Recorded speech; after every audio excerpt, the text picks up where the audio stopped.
வணக்கம் நண்பர்களே, இன்றைக்கி வந்து டிஎன்பிஎஸ்சி படிக்கிற மாணவர்கள் அனைவருக்கும் வந்து பார்த்தீங்கன்னா ஜிஎஸ்சில் 75க்கு 75 வந்து அடிக்கணும், 70வது அடிக்கணும் அப்படிங்கிற வந்து பார்த்தீங்கன்னா அதுக்கு புத்தகம் சொல்லுங்கள் சார் அப்படின்னு கேட்டுட்டு இருந்தீங்க. அதுக்கு நம்ம வீடியோவில் வந்து பார்த்தீங்கன்னா எதை ப்ரொவைட் பண்ணுறோம் அப்படின்னா, நான் படிச்சுட்டு சொல்கிறேன். எதுக்கு சொல்கிறேன்னா, இப்போ டிஎன்பிஎஸ்சியில் வந்து பார்த்தீங்கன்னா ஏன்சியன் மெடிவல் மாடல் வந்து ஹிஸ்ட்ரி இருக்குது. இந்த ஹிஸ்ட்ரிக்கு வந்து பார்த்தீங்கன்னா நமக்கு 10 கொஸ்டின் கேட்குறாங்க. அதுக்கப்புறம் வந்து பார்த்தீங்கன்னா கான்ஸ்டியூஷன் இந்திய அரசியலமைப்பு வந்து பார்த்தீங்கன்னா 15 கொஸ்டின் கேட்குறாங்க. பொருளாதாரத்துலேருந்தும் அப்புறம் அட்மினிஸ்ட்ரேஷன்லேருந்தும் வந்து பார்த்தீங்கன்னா நமக்கு ஒரு 20 கொஸ்டின் கேட்குறாங்க. அதுக்கப்புறம் வந்து பார்த்தீங்கன்னா நம்ம தமிழ்நாடு வளர்ச்சி, அதாவது தமிழ்நாடு ஹிஸ்ட்ரிக்கு வந்து பார்த்தீங்கன்னா ஒரு 20 கொஸ்டின் கேட்குறாங்க. ஜியாகிரஃபிலேருந்து ஒரு 5 கொஸ்டின் கேட்குறாங்க. சயின்ஸ்லேருந்து ஒரு 5 கொஸ்டின். இது கூட்டினாலும் நமக்கு வந்து பார்த்தீங்கன்னா 75 கொஸ்டின் வருது ஃப்ரெண்ட்ஸ். அதாவது கரண்ட் அஃபேர்ஸ் எல்லாத்துலேயும் ஒன்று ஒன்று வச்சுக்கோங்க. அது ஒரு 5 கொஸ்டின் வச்சுருக்கேங்க. இதில் எந்த புக்கை நான் வந்து பார்த்தீங்கன்னா கான்ஸ்டியூஷனுக்கு 15 அடிக்கணும் அப்படின்னா நீங்கள் கரண்ட் அஃபேர்ஸ் டெய்லியும் படிச்சுட்டு இந்த பிரகதீஸ்வரா பப்ளிகேஷனில் சதீஷ்குமார் போட்டிருப்பார் இல்லையா, இந்த புத்தகத்தை படிங்க ஃப்ரெண்ட்ஸ். இந்த புத்தகத்தில் வந்து பார்த்தீங்கன்னா ஃபுல் அண்ட் ஃபுல் வந்து பார்த்தீங்கன்னா கொடுத்துருக்கோம். இந்திய அரசியலமைப்பின் வளர்ச்சி மற்றும் அதாவது வரலாறு, இந்திய அரசியலமைப்பின் தோற்றம், முகவுரை, அட்டவணை எல்லாத்தையும் டீட்டெயிலாக கொடுத்துருப்பாங்க ஃப்ரெண்ட்ஸ். அடிப்படை உரிமைகள், அடிப்படை கடமைகள், அரசு நெறிமுறைத்தின் கோட்பாடுகள், மத்திய அரசு, மாநில அரசு, ஊராட்சி அமைப்பு எல்லாமே வந்து பார்த்தீங்கன்னா நமக்கு டாபிக் வச்சு தனித்தனியாக கொடுத்துருக்காங்க ஃப்ரெண்ட்ஸ். பாருங்கள், நம்ம எல்லாத்தையும் நான் படிச்சிட்டேன் ஃப்ரெண்ட்ஸ். நல்லா தான் இருக்குது, சூப்பராக இருக்குது. நான் படிச்சுட்டு தான் சொல்கிறேன் உங்களுக்கு எல்லா புக்குமே. இதெல்லாம் பார்த்துட்டிங்கன்னா இப்போ சிலபஸ் எடுத்து நீங்கள் கையில் வச்சுக்கணும். ஒவ்வொரு புத்தகத்துலையும் ஒரு சிலபஸ் வந்து ஜெராக்ஸ் போட்டு வச்சுட்டணும். புரியுதா ஃப்ரெண்ட்ஸ்? இப்படி வச்சுட்டிங்கன்னா நீங்கள் தான் அப்போ நம்ம 15 இதில் அடிக்கணும் அப்படின்னா நமக்கு இந்திய அரசியலமைப்பில் பிரகதீஸ்வரர் வந்து பச்சை புக்கு ஓகே ஃப்ரெண்ட்ஸ். நம்ம ஹிஸ்ட்ரியில் வந்து 10க்கு 10 அடிக்கணும் அப்படின்னா ஃபஸ்ட்டு இதுலேயும் பிரகதீஸ்வராவில் இந்த சதீஷ்குமார் போட்டிருக்கார், அந்த புக்கு வேணும். ஏன் இதை சொல்கிறோம் அப்படின்னா, இதில் பாருங்களேன், இதில் நமக்கு வந்து பார்த்திங்கன்னா இந்தியாவில் அந்த ஹிஸ்ட்ரி ஐரோப்பியர் வருகையிலிருந்து ஆங்கிலேயர் பிரெஞ்சு ஆதிக்க போட்டிகள், அப்புறம் வாரன் காஸ்டிங், அதாவது கவர்னர் ஜெனரல் லிஸ்ட்டு எல்லாமே ஃபுல்லாக கொடுத்துருக்காங்க ஃப்ரெண்ட்ஸ். அவங்களோட சீர்திருத்தம், அவங்களோட புதுசாக கொண்டு வந்த திட்டங்கள், அவங்க சீர்திருத்தம் எல்லாமே டல்கோசி பிறப்புலேருந்து அப்புறம் 1857 ரிவோல்ட் வந்திருக்கும் இல்லையா, அதை பற்றியும் சொல்லியிருக்கிறாங்க. இந்திய கவர்னர் ஜெனரல் வரிசை, அதாவது கானிங் பிரபு, முதலாம் எலிஜன் இம்பு, அதெல்லாம் செம்மையாக சூப்பராக சொல்லியிருக்காங்க ஃப்ரெண்ட்ஸ். இதெல்லாம் அவ்வளோ டீட்டெயிலாக சும்மா இருக்குது, சும்மா அடிச்சு விடலாம். அதெல்லாம் நம்ம படிச்சுனா எப்படி 5 கொஸ்டினாவது கேட்பாங்க. மாடர்ன் இந்தியாவிலேருந்து மாடர்ன் ஹிஸ்ட்ரிலேருந்து 5க்கு 5 அடிச்சிடலாம் ஃப்ரெண்ட்ஸ். இது ஏன்னா ஹிஸ்ட்ரிங்கிறது மாற போகிறது கிடையாது. இது கரண்ட் அஃபேர்ஸ் எதுவுமே கிடையாது. புரியுதுங்களா? இதை நீங்கள் படிச்சிட்டிங்கன்னா கண்டிப்பாக இதுலேருந்து 5க்கு 5 கொஸ்டின் அடிச்சிடலாம். நல்லா படிச்சுங்க ஃப்ரெண்ட்ஸ். பாருங்கள், எல்லா டீட்டெயிலுமே இருக்குது. 1800 பெருங்கழகம், இந்திய தேசிய இயக்கத்தின் தோற்றம், இந்திய தேசிய இயக்கம் எப்படி வளர்ந்துச்சு, அப்புறம் மிதவாதிகள், தீவிரவாதிகள், அப்புறம் 1935 சட்டம், 1920 வந்து பார்த்தீங்கன்னா எலெக்ஷன் எப்படி வந்து தேர்ந்தெடுத்தாங்க, காந்தி, நேரு எல்லாத்தையும் தலைவர்களை பற்றி தனியாக கொடுத்துருக்காங்க பாருங்கள் ஃப்ரெண்ட்ஸ். இருங்க, நம்ம தலைவர்னு ஒரு இதுங்க பாருங்கள், மகாத்மா காந்தி, பண்டிட் ஜவஹர்லால் நேரு, பீமாராவ் ராம்ஜி அம்பேத்கர், சர்தார் வல்லபாய் பட்டேல். சிலபஸில் அப்படியே இருக்கும் பாருங்கள். அன்னி பெசன்ட், சரோஜினி நாயுடு, பாலகங்காதர் திலகர், பகத்சிங் எல்லாமே டீட்டெயிலாக கொடுத்துருக்காங்க. கல்பனா தத்து எல்லா தலைவருக்குங்க பாருங்கள். கிட்டத்தட்ட 60 தலைவர்கள் வந்து பார்த்தீங்கன்னா 60 தலைவர்களை வந்து நமக்கு கொடுத்துருக்குறாங்க ஃப்ரெண்ட்ஸ். அப்போ நமக்கு இது போதும் தானே? இதுவே போதும் ஃப்ரெண்ட்ஸ். 5 அதுக்கப்புறம் வந்து ஏன்சியன் மெடிவல், இந்த டேஃபில் கொடுக்குற இந்த வரலாறு மற்றும் பண்பாடு புத்தகம் இருக்கு இல்லையா, பழங்கால இந்தியா, இடைக்கால இந்தியா, பண்பாடு, இதை ஏன் இந்த புக்கை ரெஃபர் பண்ணுறோம் அப்படின்னா, இந்த ஒரு புக்கு நீங்கள் படித்தாலே போதும். ஆகாசமூர்த்தி சார் இவர் தான் அந்த ஓனர்.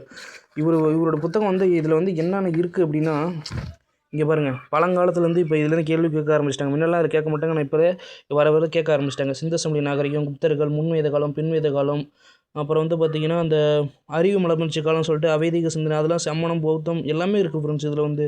அது மட்டும் இல்லாமல் தென்னிந்திய அரசுகள், அது குப்த அரசு வந்துட்டு, அப்புறம் வந்து பார்த்திங்கன்னா இடைக்கால அரசில் வந்து தென்னிந்திய அரசு, நம்ம தமிழ்நாடு ஹிஸ்ட்ரி வந்து சாளுக்கியர்கள், ராஷ்டிரகூடர்கள், ஹொய்சாளர்கள், அப்புறம் யாது காகதி, பல்லவர்கள், சோழர்கள், பாண்டியர்கள், அரேபியர் படையெடுப்பு, அதாவது டெல்லி சுல்தான்கள், அப்புறம் விஜயநகர பாமனி அரசு எல்லாமே டீட்டெயிலாக இருக்கும். ஏன் அதில் டீட்டெயிலாக இருக்குன்னா, நம்ம புக்கை தாண்டி வந்து எக்ஸ்ட்ரா டேட்டா கொடுத்துருப்பாங்க. எக்ஸ்ட்ரா டேட்டானா எதுனா, இப்போ நம்ம 12th வந்து பார்த்திங்கன்னா பண்பாடு, அதாவது எத்திக்ஸ் புக்கு படிப்போம் இல்லையா, அதில் இருக்கிற கண்டென்ட்டையும் இது வந்து சேர்த்து கொடுத்துட்றாங்க ஃப்ரெண்ட்ஸ். இப்போ முகலாயர்கள்னால் நம்ம ஹிஸ்ட்ரி புக்கில் இருக்கும், 6வது 7ல் இருக்கிற புத்தகத்தையும் இதில் கொடுத்துருப்பாங்க. அது மட்டும் இல்லாமல் வந்து பார்த்திங்கன்னா நமக்கு இந்த 12th வந்து எத்திக்ஸ் புக் இருக்கும் இல்லையா, அதையும் நமக்கு சேர்த்து கொடுத்துருப்பாங்க. நான் ஃபுல்லாக படிச்சுட்டு வந்து நல்லா தான் இருக்குது. நீங்களும் வாங்கி படிங்க கண்டிப்பாக. இதில் ஒரு 5 மாடர்ன் ஹிஸ்ட்ரியில் ஒரு 5 10, அப்போ இதில் ஒரு 15, இதில் ஒரு 10, 25 கொஸ்டின் கையில் வந்துருச்சு. அடுத்ததாக எல்லாமே எதிர்பார்க்குறது நம்ம இந்திய பொருளாதாரம் தான். இந்திய பொருளாதாரத்துக்கு நீங்கள் ஃபஸ்ட்டு சோர்ஸாக 11th எக்கனாமி வந்து ஃபுல்லாக படிச்சிடணும் ஃப்ரெண்ட்ஸ். இந்த 11th எக்கனாமியில் வந்து பார்த்திங்கன்னா நமக்கு 7வது படத்துலேருந்து 11வது படம் வரைக்கும் படிக்கணும்.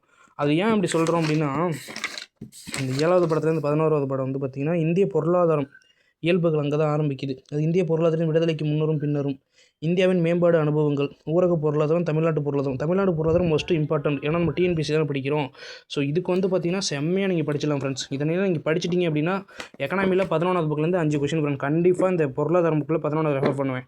அதுக்கப்புறம் எதை படிக்கணும் அப்படின்னா, நம்ம 12வது வந்து பொருளாதாரத்தை நல்லா தரவாக படிச்சிடணும்.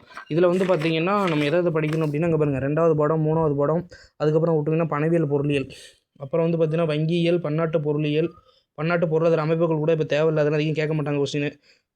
நிதி பொருளே ரொம்ப ரொம்ப முக்கியம் ப்ரோ. அப்புறம் பொருளாதார மேம்பாடு திட்டமிடல். இந்த திட்டமிடல்லேருந்து கண்டிப்பாக உங்களுக்கு கொஸ்டின் இருக்கும். அதாவது 11th வந்து உங்களுக்கு திட்டமிடலை பற்றி டீட்டெயிலாக இருக்காது. ஆனால் 12th வந்து பார்த்தீங்கன்னா திட்டமிடல், அதாவது நிதி இயக்குனா என்ன, திட்டக்குழுனா என்ன, பிளானிங் கமிஷன் என்ன போன்றவை எல்லாமே அவங்க பாருங்கள் எல்லாமே இருக்கும். அப்புறம் ஹிஸ்ட்ரி இருக்கும். அப்புறம் பேங்கிங்கை பற்றி இதில் ஃபுல்லாகவே இருக்கும் ஃப்ரெண்ட்ஸ். வங்கி எப்படி உருவானது, இந்தியாவில் எத்தனை வங்கி இருக்குது, எத்தனை பொதுத்துறை வங்கி இருக்குது, அது எல்லாமே இதில் டீட்டெயில் கரெக்டாக இருக்கும். சரி எனக்கு எக்ஸ்ட்ரா வேணும், நான் இன்னும் டீட்டெயிலாக இருக்கணும், மெயின்ஸ் எழுதணும், குரூப் ஒன் படிச்சு பேசணும்னா இந்த இந்திய பொருளாதாரத்தில் பிரகதீஸ்வர பப்ளிகேஷனில் சதீஷ்குமார் இது சூப்பராக இருக்கும். இதில் வந்து டீட்டெயில்டாக கொடுத்துருப்பாங்க. நம்ம 12th புக் அப்படியே காப்பி பண்ண மாதிரி தான் இருக்கும். இருந்தாலும் இதில் வந்து பாருங்கள், இங்கேருந்து ஸ்டார்ட் பண்ணால் பொருளாதாரம் என்னன்னு சொல்லியிருப்பாங்க. இதுக்கு முக்கியமானது இந்திய பொருளாதார இயல்புகள். அங்கே பார்த்துலேயே 11ஆவதுல இந்திய பொருளாதாரம்னு அதே தான் இங்கேயும். அப்புறம் தேசிய வருமானம், இது 12th வந்து செகண்ட் லெசனில் இருக்கும். இங்கே வந்து பார்த்தீங்கன்னா பொருளாதார திட்டமிடல்னா என்ன, பொருளாதார திட்டமிடல் நன்மைகள், வகைகள், திட்டமிடல், திட்டக்குழுனா என்ன, பிளானிங் கமிஷன் அதாவது தேசிய வளர்ச்சிக்குழு, NDC நேஷனல் டெவலப்மெண்ட் கவுன்சில், நிதி ஆயோக்னா என்ன, நிதி ஆயோக்ல உறுப்பினர்கள் யார், அதெல்லாம் பற்றி எல்லாமே இருக்கும். அப்புறம் 5 ஆண்டு திட்டங்கள் வந்து டீட்டெயிலாக கொடுத்துருப்பாங்க. அப்புறம் வேளாண்மை மற்றும் நில சீர்திருத்தம், அதுக்கப்புறம் வந்து பார்த்தீங்கன்னா பணம் மற்றும் பணவியல் கொள்கை, மானிட்டரி பாலிசி, எக்கனாமி பாலிசி போன்றவர்கள் வந்து தெளிவாக இருக்கும். பணவியல் கொள்கை, பணவீக்கம்னா என்ன, பண வாட்டம்னா என்ன, SLRனா என்ன, அதெல்லாம் எல்லாமே இருக்கும். அதுக்கப்புறம் வந்து நிதி மற்றும் நிதி கொள்கை, அப்புறம் வந்து வங்கியியல், தொழில்துறை, அப்புறம் வந்து பார்த்திங்கன்னா பொருளாதார உள்கட்டமைப்பு, வரிகள். இதுலேருந்து நமக்கு ஒரு 15 கொஸ்டின் வந்துடும் ஃப்ரெண்ட்ஸ். அதுக்கப்புறம் வந்து பார்த்திங்கன்னா இந்த எக்கனாமிலே யூனிட் 5 வந்து பார்த்திங்கன்னா தமிழ்நாடு வளர்ச்சி நிர்வாகம், இதுக்கும் டேஃபை வந்து ரெஃபர் பண்ணுறேன் ஃப்ரெண்ட்ஸ். ஏன்னா தமிழ்நாடு ஹிஸ்ட்ரிலாம் ஃபுல்லாக டீட்டெயில்டாக இருக்கும்.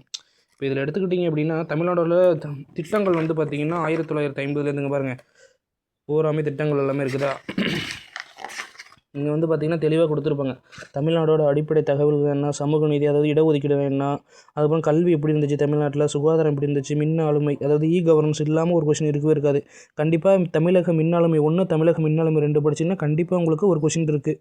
அதுக்கப்புறம் மாவட்ட நிர்வாகம், அதுக்கப்புறம் தமிழக பொருளாதார ஆய்வறிக்கை 2025-26 கொடுத்துருக்காங்க, தேவைப்படும். அப்புறம் வந்து தமிழகத்தின் வந்து நீதி கட்சியெலாம் எப்படி உருவானது, அவங்களோட வந்து செயல்பாடுகள் என்ன, அதை பற்றி தெளிவாக டீட்டெயில்டாக கொடுத்துருப்பாங்க ஃப்ரெண்ட்ஸ். இந்த புக்கும் நல்லா தான் இருக்குது, வாங்கி படிங்க. கண்டிப்பாக வந்து பார்த்திங்கன்னா எக்கனாமிலையும் அப்புறம் யூனிட் 5 சேர்த்து ஒரு 20 ஆல்ரெடி வந்து பார்த்தீங்கன்னா ஒரு 15 கான்ஸ்டியூஷன், அப்புறம் ஒரு 10 வந்து இது 25, இப்போ ஒரு 20 45 கொஸ்டின் கையில் இருக்குது. இந்த சமூக இது வந்து எக்ஸ்ட்ரா டேட்டாவை படிச்சுங்க. இதில் வந்து மெயின்ஸ் எழுதுறவங்க இதை படிச்சுக்கலாம். குரூப் 1 மெயின்ஸ் படிக்கிறேன், எனக்கு இன்னும் கொஞ்சம் டீட்டெயில் தேவை அப்படின்னா இந்த சமூக பொருளாதார பிரச்சனைகள் பாசிவாக வந்து பிரகதீஸ்வர பப்ளிகேஷன் இதையே நீங்கள் படிச்சிங்கன்னா செகண்ட் எடிஷன் செம்ம சூப்பராக இருக்குது. இதையே நீங்கள் படிச்சிங்கனாலே போதும், நீங்கள் வந்து அடிச்சிடலாம். ஒவ்வொன்றிலையும் வந்து பார்த்திங்கன்னா நம்ம சிலபஸ் வச்சுருப்போம். ஒவ்வொரு புத்தகத்துலையும் சிலபஸ் வச்சு அந்த புத்தகத்தை எடுக்கும்போது தனியாக சிலபஸை தேடக்கூடாது அப்படிங்கிறதுக்கு இதில் வந்து பார்த்திங்கன்னா டீட்டெயில்ஸ் அந்த சூப்பராக இருக்குது. அதுக்கப்புறம் வந்து தமிழ்நாடோட நமக்கு வரலாறு மற்றும் தமிழ்நாடு அதாவது ஸ்கூல் புக்கில் எங்கெங்கெல்லாம் தமிழ்நாடு இருக்கோ அது ஃபுல்லாக படிக்கணும். அதை தாண்டி வந்து பார்த்திங்கன்னா இந்த தமிழ்நாடு ஸ்டாஃபில் போட்டு செம்ம சூப்பராக இருக்குது ஃப்ரெண்ட்ஸ். தமிழ்நாடு ஹிஸ்ட்ரிலாம் எப்படி செம்ம சூப்பராக இது மட்டும் படிச்சிங்களோ போதும். இதில் ஒரு 20 கொஸ்டின் கேட்குறாங்க, இதை மட்டும் படித்தாலே போதும். அதுவும் திருக்குறள் பற்றி, அப்புறம் தமிழ்நாட்டோட வந்து பார்த்திங்கன்னா நாகரிகம், பண்டைய காலத்தில் தமிழ்நாடு எப்படி இருந்துச்சு, இரும்பு காலம்னா என்ன, முன்வேத காலம் பின்வேத காலம் அப்போ எப்படி இருந்துச்சு, அப்புறம் வந்து பார்த்திங்கன்னா நாகப்பட்டினம் அந்த தொல்லியல் சான்றுகள்லாம் இருக்கு இல்லையா, அதை பற்றின டீட்டெயில்டாக இருக்கும். அப்புறம் நாடகவியல் சிலபஸில் கொடுத்துருக்க எல்லாமே டாபிக் கவர் பண்ணியிருப்பாங்க.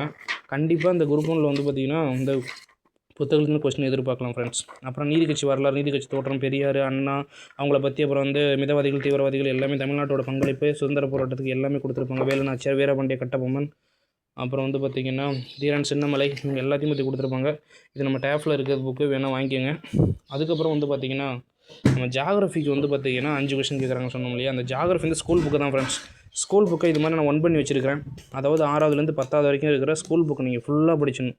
குறிப்பாக வந்து பார்த்திங்கன்னா நீங்கள் 10th இருக்க தான் சிலபஸில் இருக்கும். அப்படியே 10th வந்து இந்தியாவோட நிலத்தோற்றம், அமைப்பு, காலநிலை, அதுக்கப்புறம் வந்து பார்த்திங்கன்னா மண், அப்புறம் இந்தியாவோட காடுகள் எப்படி, இந்தியாவோட பரப்பளவு எப்படி, அப்புறம் இந்தியாவோட வந்து பார்த்திங்கன்னா தென்மேற்கு பருவக்கட்டம் என்ன, பருவக்கட்டம் என்ன, பனிக்காலம் என்ன, குளிர்காலம் என்ன, இந்தியாவில் வந்து நீர்நிலை எப்படி இருக்குது, இது எல்லாமே வந்து பார்த்திங்கன்னா மண் வளம், இந்தியாவில் பயிரிடப்படும், இந்தியாவில் தொழிலகங்கள் எங்கெல்லாம் எப்படி இருக்குது, தலைமையகம், அதெல்லாம் பற்றி ஃபுல் டீட்டெயில் நான் படிச்சிட்டேன் ஃப்ரெண்ட்ஸ். இது வந்து ஸ்கூல் புக்கே போதும். வருஷம் இருக்கிற ஸ்கூல் புக்கு கொஸ்டின் எடுத்து பார்த்தோம்னா ஸ்கூல் புக்கு தான் ஃபுல்லாக கேட்டிருப்பாங்க. குறிப்பாக 10th நீங்கள் தரவாக படிச்சுக்கணும். முடிஞ்ச அளவுக்கு 9th படிக்க ட்ரை பண்ணிவிடுங்க. இதோட நமக்கு வந்து பார்த்திங்கன்னா கிட்டத்தட்ட 70 கொஸ்டின் ஆயிடுச்சு ஃப்ரெண்ட்ஸ். இதுதான் ஃப்ரெண்ட்ஸ் புக்கு. அதுக்கப்புறம் மேக்ஸுக்கு வந்து பார்த்திங்கன்னா நீங்கள் இன்றைக்கி வந்து 25 கொஸ்டின் கேட்குறாங்க. 25 எப்படி கேட்குறாங்கன்னா 15 கொஸ்டின் வந்து பார்த்திங்கன்னா நமக்கு ஆப்டிடியூட் அண்ட் குவான்டிட்டி ஆப்டிடியூடில் கேட்குறாங்க. 10 கொஸ்டின் வந்து ரீசனிங் வந்து நீங்கள் தான் எங்கேயாச்சும் வந்து இது பண்ணுற மாதிரி இருக்கும். ரீசனிங்னா எந்த புத்தகத்தையும் பார்த்து நம்மளால் போட முடியாது.